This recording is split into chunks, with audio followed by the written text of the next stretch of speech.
3. Fetch for 3. 2.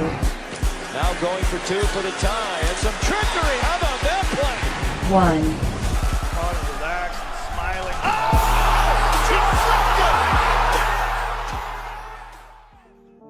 Hello and welcome to this week's edition of Tree3. As always, I'm your host, Connor Roundtree. You can follow me on Twitter at SportsWithTree. Coming in at number 3 this week, it is the UFC. UFC 226 goes down this Saturday from Las Vegas, and because UFC featherweight champion Max Holloway is out with a concussion, the big boys are stepping in and stepping up. The co-main event, Derek Lewis, always fun, man. That guy is awesome. He's always great to watch. From Houston, Texas. We've seen Derek Lewis, look, round 3 knockout, round 4 knockout, round 2 knockout, round 4 knockout, deep into fights, main events before. Fucking nightmare. There's no quitting that kid, too. That Travis Brown fight, he was in some tough position. You said all along this is about money, but you're starting to get close to a belt, and belts do equal money. No, I'm not impressive. No, it's too slow for me.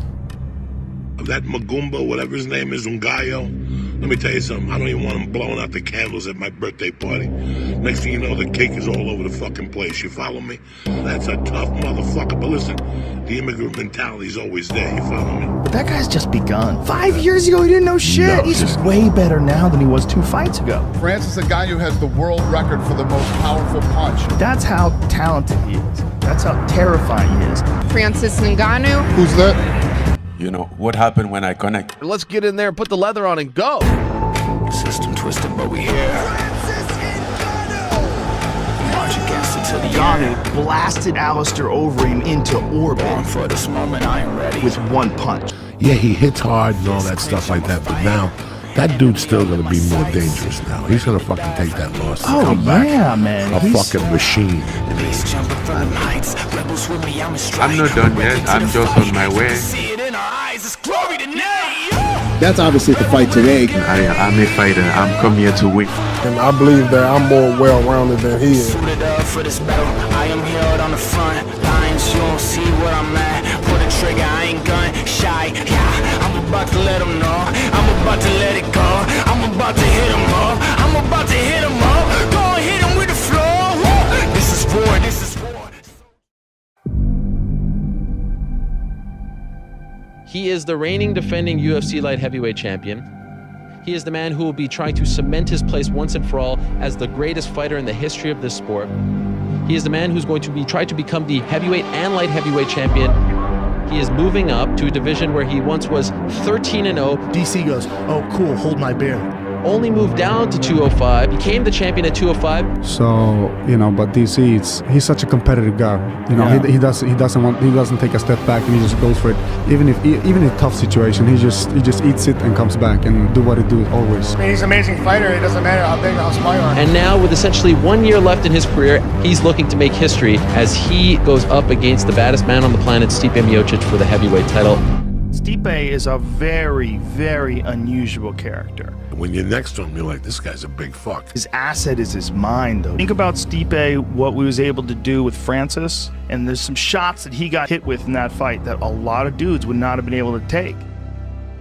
He caught Francis, who was the most dangerous guy in the division, standing up.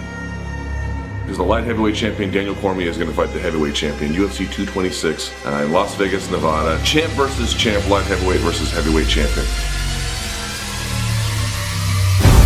Let's go. The revolution will not be televised. It's time! 2. Coming in at number 2 this week, we've got our all-whites on and we're heading to the most prestigious event on the ATP Tour. It is Wimbledon. The fact that Andy Murray is out with an injury to his hip, there is only one man to take the cake. That is number 1 ranked Roger Federer. He has won here at Wimbledon 8 times. On the women's side, I'm also taking the number 1 seed, Simona Halep. She won the French Open earlier this year, and I like the way she's playing. So here on Trees 3, I'm taking both number 1 seeds. 1. And number one this week, it is more World Cup action. It is the quarterfinals and they kick off today. My game of the weekend happens today, Belgium versus Brazil. And I'm going out on a limb here. I like Belgium. I like the way they've been able to answer every time they've been down. They were down 2-0 to Japan and answered in the second half. It was beautiful. They haven't been able to do that in previous World Cups, so I think there's something going on in that Belgium dressing room. We saw Brazil collapse against Germany in the last World Cup, so I really like Belgium to take that game. If you go over to Saturday, I am both Scandinavian and British, so that Sweden-England game, I'm going to have my relatives just beating me up over that one, so that'll be fun. Enjoy the weekend, enjoy the games. Thank you for joining us on this week's edition of Trees 3. As always, I'm your host, Connor Roundtree. For our producer, Aaron Canton, and myself, here's your trivia question for this week. We previewed 2 UFC fights from the card this Saturday evening. All you have to do is tell us who you think is going to win those fights. If you get both your picks right, you get 3 entries into the raffle. If you get 1 pick right, you get 1 entry into the raffle. Cheers, you've made it to the weekend.